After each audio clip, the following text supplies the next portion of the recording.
Hi there, this is Carol with Carol Makes, and today we're going to be going over slip knot and the foundational chain that you need to start any crochet pattern. So it's really basic stuff, but it's the basic building block of all of your patterns and all of your work. So you might be coming through me to this video because you took a crochet class with me, and I like to open up my videos to those people who have taken classes, and then hopefully they get home and, oh, if they get stuck, I mean, you're always welcome to reach out to me, but you know, I can do all things through YouTube, which teaches me. So we're gonna get started. So yeah, if you're taking a class, welcome back. And if you have just stumbled across us because you're looking for, you know, informational crochet videos, well, you're welcome here too. We're going to be doing a slip knot first. I always wrap around my fingers and then bring this all the way through. I'll do that again. Around my two fingers. And then I take this and pull it through the loop. Okay, and you can see it's adjustable, but I'm also going to say that if you are a beginner and you can't figure out the slip knot, just make a tiny knot. It's all good. No one's gonna penalize you.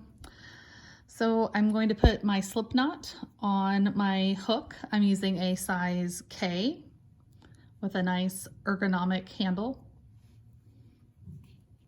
All right, so I've tightened it, but it's not, like, I can still slide it. I just don't want it falling off. I get the tail out of the way. Okay, so like I said, this is the chain stitch. This is the easiest stitch in the crochet universe, and it is probably the most important because it is the foundation of all of your work. No matter how complicated or how simple the pattern is that you're working on, you're always going to start with chain 50, chain 32, chain 200. That's always how it starts. So we're going to start. Okay, I've got my leader over here in my left hand, and I'm going to do a yarn over, and then I'm slipping through. Yarn over, and I slip through. Let's see if I can get a little closer. Yarn over, and slip through. Now, I, again, want to encourage you to not pull it as tight as you can. Try to have loose stitches, because in a little bit you're going to have to turn around and put your needle back through these stitches. So you want to make some space for yourself. And I like, when I'm doing my chains, to hold, you know, as it's growing, I'm holding and kind of pinching down here, partly so that it doesn't get twisted, but also partly just to keep a nice balanced chain going. You know, I like to be able to see each one of my stitches. I can see that they're not too tight, not too loose, and I keep going. You see how I'm just going straight through there? Yarn over, through. Yarn over, through. Yarn over, through. Yarn over, through.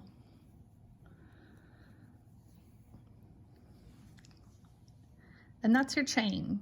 That's a nice, pretty, even chain. And then depending on what your pattern calls for, when you get the appropriate number of chains started, then you're going back this way through each one of these loops. So let's just say, for, you know, all intents and purposes, that we're going to be doing a double. So I've chained out as many as I need. I'm going to do my yarn over. I'm going to go to the second hole. Oops, sorry for bumping. And I'm going in, through, 2, 2. Yarn over. And go slow. I always know that it's really easy to get your foundational chain twisted. It's easy to skip 1 or 2, so you might want to put 1 or 2 extras at the end just in case that happens. That first row for me always goes slow, and I'm okay with that because I want to make sure that the foundation of whatever I'm crocheting is right and that I'm not skipping anything, I'm not forgetting any stitches, it's not getting twisted. I'm just going at a nice leisurely pace so that it will look good. Okay, I'm going to take the hook out for just a second so you can see the difference between these are chains, these are doubles. So chain, double. When you get back over here, you're going to go back this way. Always going left to right, right to left.